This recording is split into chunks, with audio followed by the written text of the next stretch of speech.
Nagaan Waaqayyoo haalaaf bakka jirtan keessatti isiniif haa ta'u. Akkam jirtu nagaa keessanii? Ani faarfataa gammeen nagaa kootii akkasuma obboleessi koo faarfataa yookaan muuziqeessaa Maanu'eel Damaraa nagaa isaatii. Nageenyi keenya isiniif haa ta'u. Waaqayyotu nu gargaaree namaarraa nu godhe. Kanaaf guddaa isa galateeffannaa. Maqaan Waaqayyoo ulfaatu yeroo kana isa nu kenne galateeffachaa walii wajjin Waaqayyoo waaqeffannaa. Waaqayyoo waaqeffachuun hin nuffamu waan ta'eef bara baraan isa jiraatudha inni. Ameen.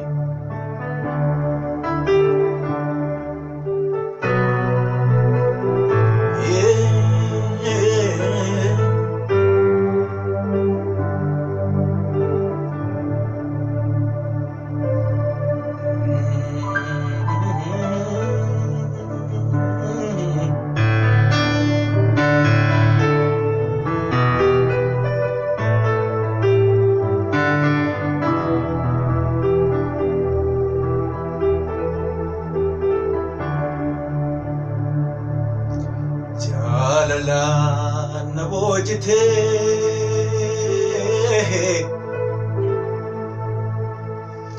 cubbama madaksite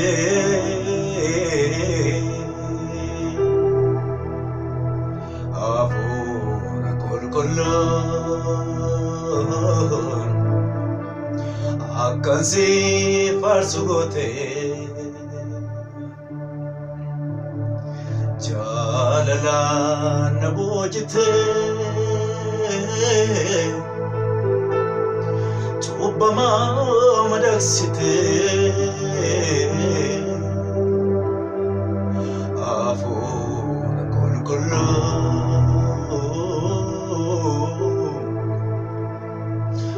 akkan si faarsu goote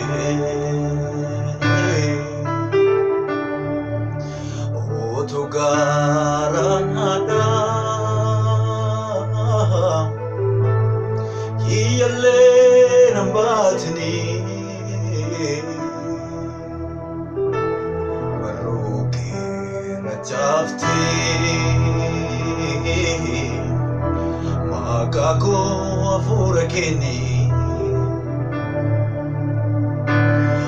Utu garanada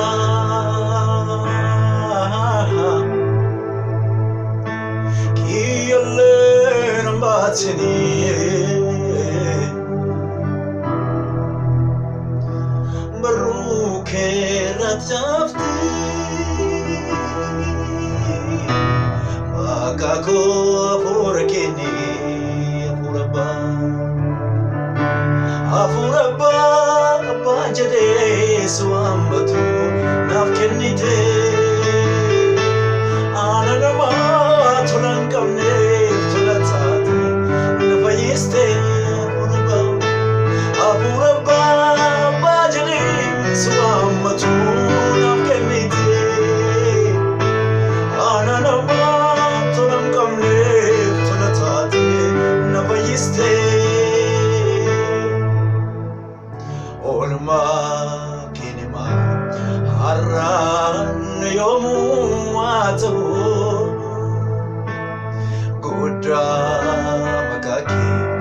Yesu keraton fenatabu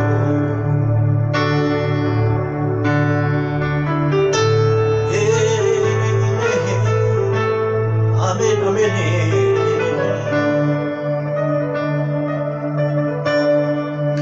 Yamun wae ke yadu Yamun wae ke yadu Yamun wae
jaalatame Yesu baga sitti waamame Yesu baga si barbaadame Yesu baga si barbaadame Yesu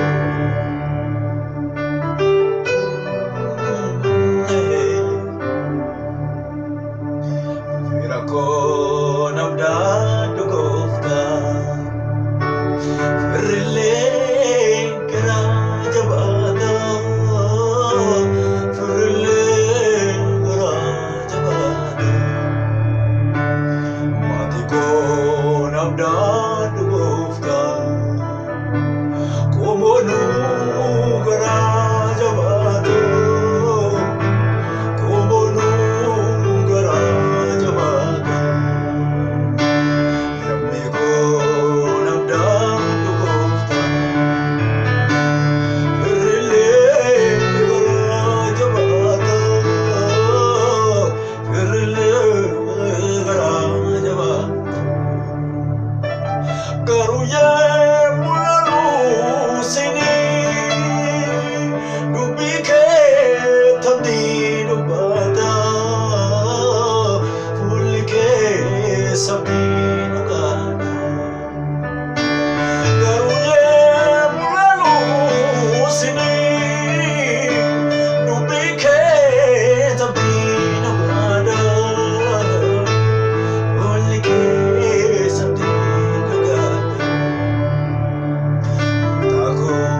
Ati waaqa kooti Yesuus koo situ waaqa kooti Gooftaa koo situ waaqa kooti Yesuus koo situ waaqa